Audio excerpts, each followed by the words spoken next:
Assalamualaikum warahmatullahi wabarakatuh.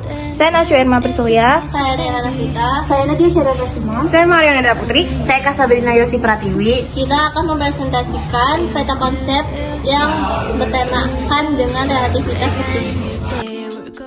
Jadi nih, kalau kata Einstein, relativitas massa itu massa benda bergerak akan lebih besar daripada massa benda tersebut saat diam. Terus kalau misalnya dilatasi waktu tuh, waktunya tuh jadi lebih lambat di benda yang berat itu karena ada gravitasi yang mempengaruhi benda tersebut. Kalau energi relativitas itu dia ngebahas tentang energi itu bisa setara sama massa. Makanya dikasih nama hukum kesetaraan massa energi Einstein. Kalau pergeseran Doppler itu tuh perubahan frekuensi atau panjang gelombang pada penerima yang sedang bergerak. Nah, kalau yang terakhir itu kan momentum relativitas ya. Nah, dia tuh tiap benda yang bergerak dengan kecepatan v memiliki momentum linear yang berbanding lurus dengan massa dan kecepatannya. Terhadap relativitas. Relativitas umum adalah teori relativitas yang dikembangkan oleh Einstein pada tahun 1907 sampai 1915. Pengembangan relativitas umum dimulai dengan asas ekivalensi saat keadaan gerak dipercepat dan diam pada sebuah medan gravitasi. Contohnya, ketika berada pada permukaan bumi yang identik secara fisik. Panjang adalah jarak dua titik yang diukur. Pada dilatasi waktu, selang waktu yang diukur berbeda. Sedangkan selang waktu adalah jarak dibagi kelajuan, maka dampaknya akan ada pemendekan jarak atau panjang dari benda yang diamati oleh dua pengamat yang bergerak relatif. Pemendekan panjang itu disebut kontraksi panjang dan mengikuti persamaan. Di L0 adalah panjang sejati, panjang dua titik yang diukur oleh pengamat yang diam terhadap kedua titik. Lalu ada L, yang dimaksud dengan L adalah panjang relativistik, panjang dua titik yang diukur oleh pengamat yang bergerak terhadap kedua titik. Yang selanjutnya itu ada dilatasi waktu. Dilatasi waktu adalah pengeluaran waktu yang menjadi tambah besar. Maksudnya waktu akan bergerak lebih lambat di dekat objek yang berat karena adanya gaya gravitasi pada objek tersebut. Selanjutnya ada rumusnya. Ini kalian bisa baca di sini. Ini pengertian delta T itu selang waktu diukur oleh pengamat bergerak.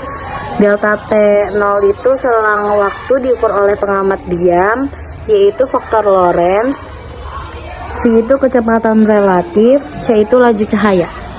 Massa benda menurut teori relativitas. Massa benda yang tengah bergerak cenderung lebih besar daripada massa benda yang tidak bergerak. Rumusnya, M sama dengan M0 per akar 1 dikurang F kuadrat per C kuadrat. M0 itu massa oleh pengamat yang diam. M, massa oleh pengamat yang bergerak. V, kecepatan gerak benda. C, kecepatan cahaya. Selanjutnya ada energi relativitas merupakan perkalian massa dan juga kuadrat kecepatan mutlak.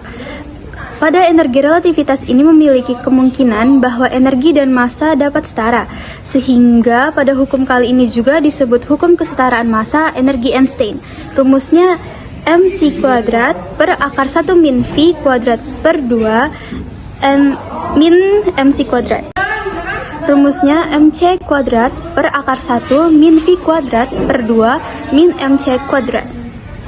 Selanjutnya pergeseran Doppler. Pergeseran Doppler adalah perubahan frekuensi atau panjang gelombang pada penerima yang sedang bergerak relatif terhadap sumber gelombang. Rumusnya yaitu V aksen sama dengan V akar 1 tambah V kuadrat per C kuadrat per akar 1 dikurang V kuadrat per C kuadrat. Momentum relativitas. Tiap benda yang bergerak dengan kecepatan v memiliki momentum linear yang berbanding lurus dengan massa dan kecepatannya. Momentum suatu benda bergerak dengan kecepatan mendekati kecepatan cahaya c akan mengalami perubahan dalam momentum tersebut karena mengalami gejala relativitas. Rumusnya P sama dengan M dikali V sama dengan M0 dikali V per akar 1 dikurang V kuadrat per C kuadrat. Dengan P sendiri momentum relativitas, MO massa benda saat diam, E energi total, E0 energi diam, V kecepatan benda terhadap kerangka diam, dan C kecepatan cahaya.